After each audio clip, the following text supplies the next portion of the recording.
कहानी की शुरुआत में हमें दिखाया जाता है कि सूरज धीरे धीरे पृथ्वी के पास आ रहा है, जिस वजह से पृथ्वी के सभी इलाकों में आग और सूखा फैलने लगा है। इसलिए जल्दी ही साइंटिस्ट पृथ्वी पर आने वाली सोलर क्राइसिस के खतरे के बारे में पूरी दुनिया में अनाउंस करने लगते हैं, जिसमें वो सभी को बताते हैं कि अगर सूरज इसी स्पीड से आगे बढ़ता रहा तो सूरज 100 सालों में पृथ्वी को अपने बीच समा के खत्म कर देगा और 300 सालों बाद वो पूरे सौरमंडल को ही खत्म कर देगा। इसलिए पृथ्वी को बचाने के लिए यूईजी यानी यूनाइटेड अर्थ गवर्नमेंट मूविंग माउंटेन नाम के एक प्रोजेक्ट पर काम करने का फैसला करती है। इस प्रोजेक्ट के अकॉर्डिंग साइंटिस्ट काफी सारे बड़े बड़े इंजन बनाकर पृथ्वी के अलग अलग हिस्सों में इंस्टॉल कर देंगे, जिसकी मदद से पृथ्वी को सौरमंडल से बाहर ले जाकर बचा लिया जाएगा। लेकिन इस प्रोजेक्ट में काफी खर्चा होने वाला था, साथ ही खाने पीने के रिसोर्सेज भी दिन प्रतिदिन खत्म होते जा रहे थे, जिस वजह से लोग दंगे और प्रोटेस्ट करने लगे थे। इन प्रोटेस्ट में वो लोग शामिल थे जिन्हें किसी भी अंजाम या खतरों की परवाह नहीं थी, क्योंकि इन लोगों का मानना था कि जो खतरा अभी तक पृथ्वी पर नहीं आया है उसके लिए गवर्नमेंट इतना बड़ा रिस्क लेकर पृथ्वी और मानव जाति को खतरे में डाल रही है। वहीं दूसरी ओर यूईजी डिजिटल लाइफ नाम के एक प्रोजेक्ट यानी डीएलपी पर बैन लगा देती है,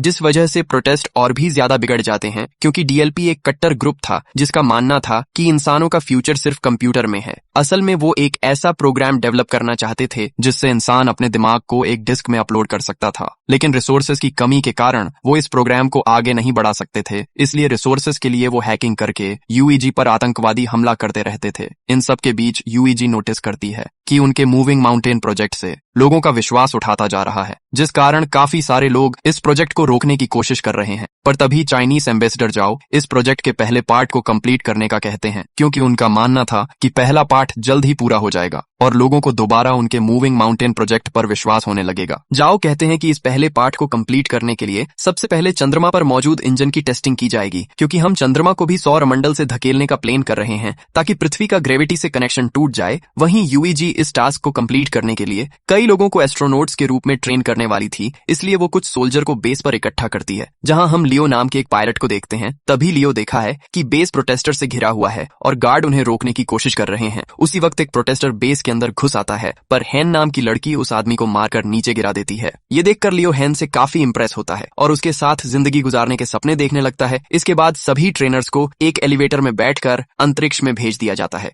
क्योंकि उनका पहला टेस्ट अंतरिक्ष में होने वाला था। ये अभी तक का सबसे ऊंचा एलिवेटर था। इस एलिवेटर के ऊपर जाने की स्पीड इतनी तेज थी कि कुछ ट्रेनर्स बेहोश हो जाते हैं, जिस कारण वो स्टेशन को भी नहीं देख पाते, जो कि मूविंग माउंटेन प्रोजेक्ट के लिए बनाया जा रहा था। यहाँ सभी ट्रेनर्स को फाइटिंग स्किल सीखते हुए फायर आर्म्स का यूज करना सिखाया जाता है। इसके अलावा उन्हें बार बार एलिवेटर से ट्रेवल करवाया जाता है ताकि उन्हें फ्यूचर में एलिवेटर से ट्रेवल करने में किसी परेशानी का सामना ना करना पड़े। साथ ही सभी का मेडिकल टेस्ट करके उन्हें डेली एक्सरसाइज करवाई जाती है। इस ट्रेनिंग के दौरान लियो और हैन एक दूसरे को पसंद करने लगते हैं और उन्हें प्यार हो जाता है। फिर एक दिन लियो गार्ड को सिगरेट की घुस देता है और बेस के अंदर एक गुलदस्ता ले आता है, जिसे वो हैन को देते हुए उसे प्रपोज कर देता है। उसी सुबह एस्ट्रोनॉट्स का एक नया बैच वहां आता है और एलिवेटर में शामिल हो जाता है। तभी अचानक से देश में मौजूद ड्रोन बाहर आने लगते हैं, जिससे इंजीनियर को पता चला है कि उनका सिस्टम हैक हो गया है। इसी दौरान एलिवेटर अपनी शेड्यूल से पहले ऊपर जाने लगता है। दूसरी ओर एलिवेटर में शामिल हुए नए एस्ट्रोनॉट्स अपने कपड़े बदलने लगते हैं। तब लियो और हैन नोटिस करते हैं कि नए एस्ट्रोनॉट्स ट्रेनिस के नाम की यूनिफॉर्म पहन रहे हैं, जिससे वो समझ जाते हैं कि वो लोग कोई एस्ट्रोनॉट्स नहीं बल्कि आतंकवादी हैं। यहाँ बेस में सभी ड्रोन अटैक करके आग लगाने लगते हैं, जिन्हें रोकने के लिए पायलट इन पर अटैक करते हैं, लेकिन ड्रोन पर निशाना नहीं बना सकते थे, क्योंकि साइंटिस्ट ने सिस्टम को इस तरह बनाया है कि वो अपने ड्रोन पर अटैक ना कर सके। वहीं ड्रोन हैक हो चुके थे, इसलिए वो सिस्टम पर अटैक कर रहे थे। इस तरह अटैक करते हुए ड्रोन एक एलिवेटर को नीचे गिरा देते हैं। दूसरी तरफ एलिवेटर में आतंकवादी सभी ट्रेनर्स से उनकी आईडी चुराते हैं और सभी गेट्स को बंद करके ट्रेनर्स की कुर्सियों को लॉक कर देते हैं। यहाँ जो भी उन लोगों को रोकने की कोशिश करता है उन्हें बुरी तरफ पीटा जाता है। इस एलिवेटर के दूसरे रूम में लियो होता है, जो कि अपनी कुर्सी छोड़ देता है और अपने चश्मे का इस्तेमाल करके गेट की लॉक स्क्रीन को धूप से जलाकर गेट ओपन कर लेता है। इस गेट की दूसरी साइड जाकर लियो देखता है कि उसका एक साथी बुरी तरह घायल है, क्योंकि आतंकवादियों ने उसे बुरी तरह पीटा था। इसलिए लियो उन आतंकवादियों के पीछे जाता है और उनसे लड़ने लगता है। इस फाइट में एक आतंकवादी ऊंचाई से गिरकर मारा जाता है, जिसके बाद लियो एक फायर एक्सटिंग्विशर को लेकर दूसरे आदमी का पीछा करता है। इस बीच वो आतंकवादी चोरी की गई आईडी से एलिवेटर को स्टेशन तक पहुंच देता है। ठीक उसी समय ड्रोन उन पर एक मिसाइल से अटैक करते हैं। इस दौरान बेस में साइंटिस्ट 550C नाम के इंटेलिजेंट क्वांटम कंप्यूटर की मदद से सिस्टम को हैकर से सेव कर लेते हैं, जिसके तुरंत बाद ड्रोन जमीन पर गिरकर ब्लास्ट हो जाते हैं और फिर साइंटिस्ट द्वारा एलिवेटर को वापस नीचे खींच लिया जाता है। यहाँ लियो अभी भी उस आतंकवादी से लड़ रहा था, तभी तभी हैन मैकेनिकल हाथ की मदद से विंडो को तोड़ती है और लियो के पास आकर उसे आतंकवादी को मारने में उसकी मदद करती है। इसके बाद हैन गुस्से में लियो से दोबारा फ्लावर्स मांगती है, क्योंकि इस फाइट के दौरान उसके सभी फ्लावर्स टूट चुके थे। तभी अचानक से उसका स्टेशन बेस पर गिरने लगता है, क्योंकि उस आतंकवादी ने मरने से पहले डेटोनेटर दबा दिया था। यूईजी के बनाए स्टेशन के क्रश होने के कारण कई लोगों की जाने गई थी, इसलिए लोग और भी प्रोटेस्ट करने लगते हैं। इस प्रोटेस्ट में आतंकवादी हमले और देंगे भी होते हैं। सभी प्रोटेस्टर गवर्नमेंट से डीएलपी को वापस लेने की मांग कर रहे थे। यहाँ जाओ अपनी असिस्टेंट से उस स्पीच को पढ़ने के लिए कहता है, जिसे उसने यूईजी के प्रोजेक्ट में विश्वास रखने के लिए लिखा था। इसी दौरान जाओ अमेरिकन एम्बेसडर के साथ बातचीत करता है और उनसे प्रोजेक्ट पर काम करने के लिए एक और मौका मांगता है। कुछ हफ्ते बाद क्रायो स्लिपिंग पार्ट्स में लोगों को रखकर चंद्रमा पर भेजा जाता है, ताकि वो चंद्रमा पर जाकर इंजन पर काम जारी रख सकें। इस बीच हैंग्यू नाम का कंप्यूटर इंजीनियर क्रायो स्लीप से उठाता है, जो कि 550 नाम के एआई और उसकी बेटी याया की एक रिकॉर्डिंग को चेक करता है। दरअसल 550 ए की मदद से ही याया हैंग्यू से बात करती थी। यहाँ पता चलता है कि हैंग्यू पहले डीएलपी के लिए काम करता था, लेकिन 550 सी तक पहुंचने के लिए वो चंद्रमा पर काम करने आया है। असल में 550 सी पूरे बेस को कंट्रोल करता है, इसलिए हैंग्यू को लगता है कि वो 500 सी का यूज याया की क्लिप बनाने में करेगा, जिससे कुछ सेकंड्स के लिए उसकी मरी हुई बेटी का दिमाग एआई में डेवलप हो जाएगा। यहाँ टीम के बाकी मेंबर साथ कम करते हुए हैंग्यू को पता चला है कि जाओ नाम का कंप्यूटर रिसर्चर 550 सी का इंचार्ज है और वो चाहता है कि हैंग्यू उनके सिस्टम के ऑपरेशंस पर उनके साथ कम करें। इसके बाद हैंग्यू और जाओ 550 सी का पहला टेस्ट बेस के हर एक सेक्टर को एक्टिवेट करके करते हैं। जब वो कंप्यूटर के द्वारा काम के पूरा होने का वेट करते हैं, तब जाओ हैंग्यू को अपने दिमाग की डिजिटल कॉपी देता है, जिसे कंपनी ने जब्त कर लिया था, क्योंकि उन्होंने डीएलपी पर बैन लगा दिया था। यहाँ जाओ हैंग्यू को समझाता है कि ये तुम्हारे ऊपर डिपेंड करता है कि तुम इस कॉपी को डिस्ट्रॉय करना चाहते हो या नहीं। कुछ समय बाद हैंग्यू याया की क्लिप जाओ को दिखाता है। इस बीच हैंग्यू उस दिन को याद करता है जब वो अपनी पत्नी और बेटी के साथ कार से कहीं जा रहा था। तब अचानक से उसकी कार एक ट्रक से टकरा गई थी, जिससे उसकी पत्नी की तुरंत ही डेथ हो गई थी, पर याया कुछ समय तक जिंदा थी। इसलिए हैंग्यू याया के दिमाग को कंप्यूटर के जरिए जिंदा रखने के लिए उसे डीएलपी के पास ले गया था, लेकिन वो लोग उसकी मदद करना नहीं चाहते थे, क्योंकि उनकी टेक्नोलॉजी अभी तक तैयार नहीं हुई थी। इस बीच हैंग्यू की मुलाकात जाओ से हुई, जो कि पहले डीएलपी में काम करता था। यहाँ जाओ ने हैंग्यू पर एहसान करते हुए याया के दिमाग को 550 ए नाम के एआई में डाल दिया था। यहाँ प्रेजेंट में हैंग्यू जाओ से रिक्वेस्ट करता है कि वो याया पर 550 सी का यूज करें, जिससे याया पूरी तरह एआई में बदल सके। जिस पर जाओ हैंग्यू से कहता है कि याया के लिए 550 ए ही काफी है। इसी बीच उनका सिस्टम डिटेक्टर करता है कि वहाँ Z9 लेवल का सोलर स्टोर्म आने वाला है, जिससे सभी लोग बेस पर वापस जाने का सोचते हैं। लेकिन उनके पास जो गाड़ियां थीं, उनकी स्पीड ज्यादा नहीं थी, पर फिर भी वो कोशिश करते हैं। वो किसी तरह सभी इंजन को बेस में रखकर उन्हें सोलर स्टोर्म से बचा लेते हैं, पर इस प्रोसेस में 550 सी एआई बुरी तरह जल जाता है। जबकि प्रोजेक्ट को 3 दिनों में लॉन्च करना था, जिसके लिए उन्हें एक एआई की बहुत ज्यादा जरूरत थी। तब हैंग्यू जाओ को अपना 550 एआई देने को कहता है, लेकिन इसके बदले वो फ्यूचर में 550 मॉडल्स डेवलप करने वाली टीम में खुद को शामिल करने का कहता है, जिस पर जाओ मान जाता है और हैंग्यू एआई से याया के दिमाग से डिस्क निकाल लेता है। 3 दिन के बाद टीम इंजन का टेस्ट करती है। तब चंद्रमा कुछ सेकंड्स के लिए अपनी जगह से थोड़ा सा शिफ्ट हो जाता है, जिसे देखकर टीम बहुत खुश हो जाती है, क्योंकि इससे साबित हो जाएगा कि 20 साल में वो पूरी तरह से चंद्रमा को पृथ्वी से दूर कर देंगे। इसके अलावा टीम की इस सफलता से पूरी दुनिया के लोगों को मूविंग माउंटेन प्रोजेक्ट पर विश्वास हो जाता है।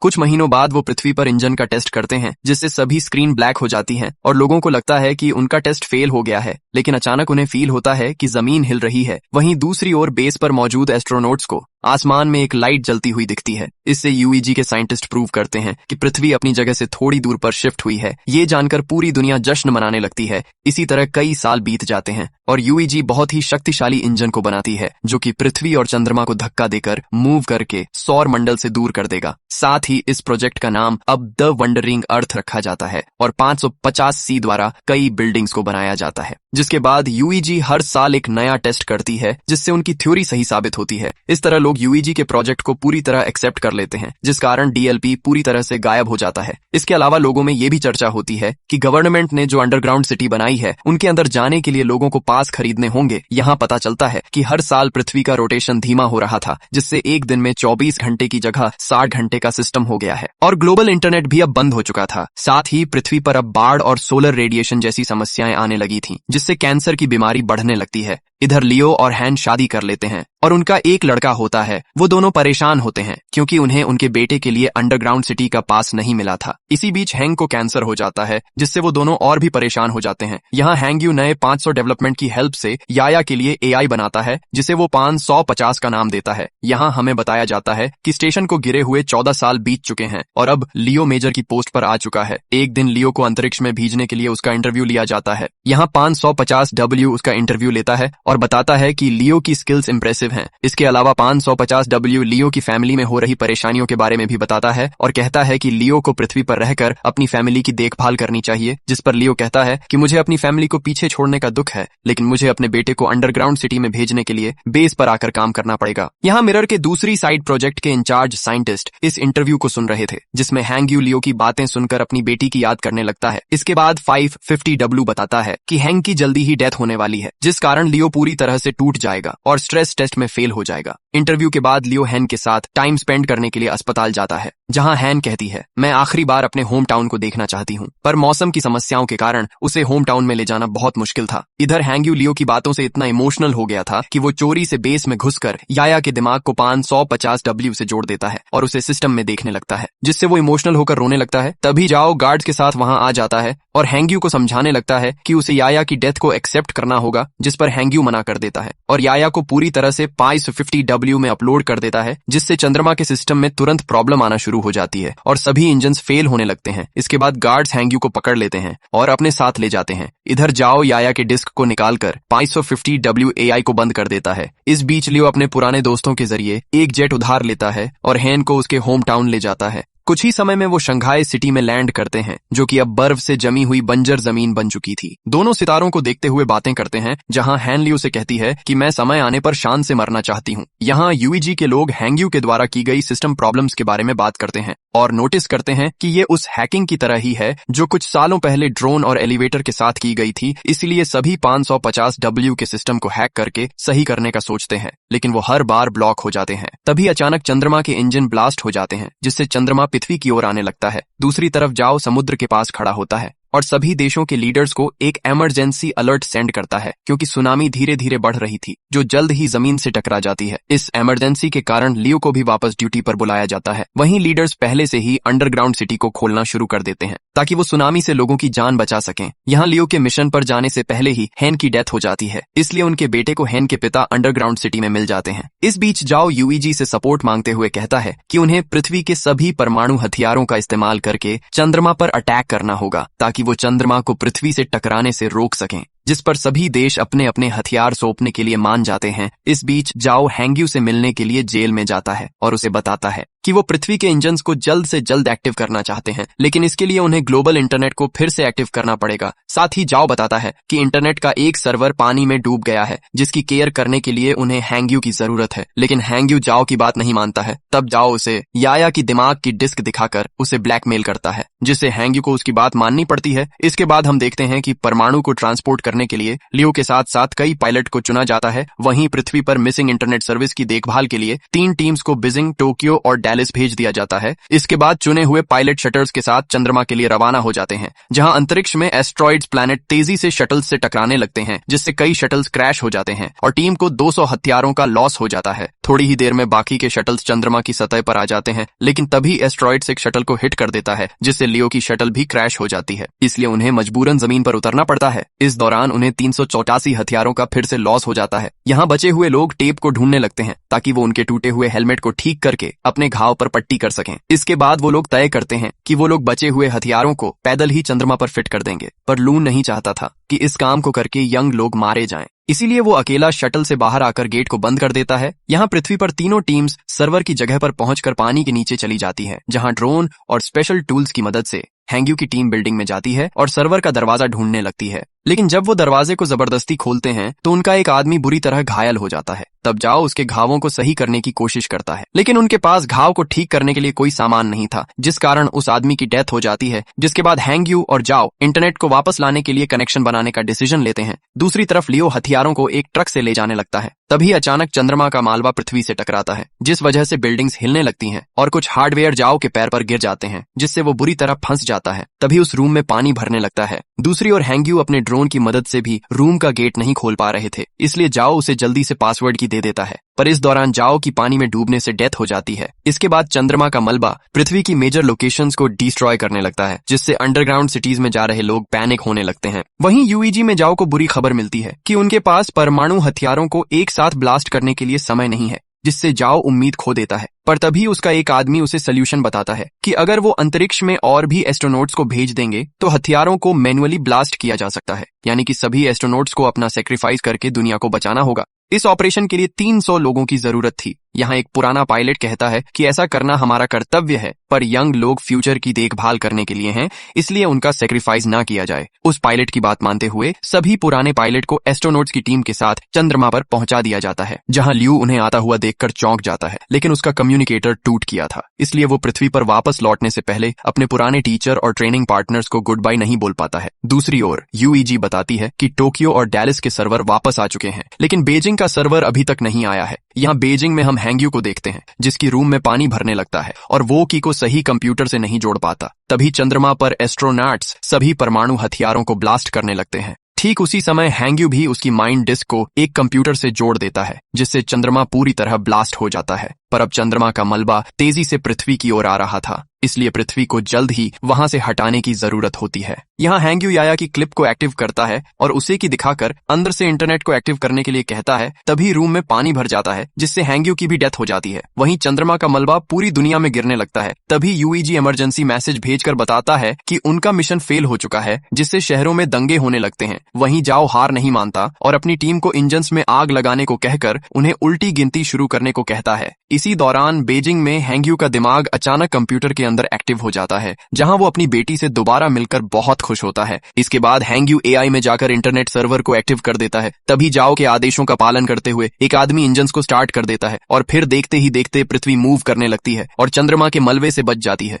ये देखकर पूरी दुनिया के लोग जश्न मनाते हैं। यहाँ लियो शटल से ही पृथ्वी को हिलते हुए देखता है, इसलिए वो जल्दी से वीडियो रिकॉर्ड करता है ताकि वो अपने बेटे को ये सीन दिखा सके। दूसरी ओर हैंग्यू और याया के दिमाग का बैकअप 550W में एक साथ मिक्स हो जाता है। इसके बाद हमें 7 साल बाद का सीन दिखाया जाता है, जहां पृथ्वी वापस से 24 आवर के सिस्टम में आ चुकी है और जाओ रिटायर्ड हो चुका है, लेकिन अब उनकी असिस्टेंट यूईजी में उनकी लेगेसी को आगे बढ़ा रही है। अब क्योंकि चंद्रमा से उनको कोई भी खतरा नहीं है, इसीलिए वो अपने प्लान का सेकंड पार्ट शुरू करते हैं, जिसमें वो 10 साल के अंदर जुपिटर प्लैनेट के पास से उड़ेंगे और फिर पृथ्वी को हमेशा के लिए सौर मंडल से बाहर कर देंगे। इसीलिए इंजन्स पर नजर रखने के लिए एक स्पेस स्टेशन बनाया गया है, जिसका इंचार्ज लियो है। और इसी सीन के साथ ये कहानी यहीं पर खत्म हो जाती है।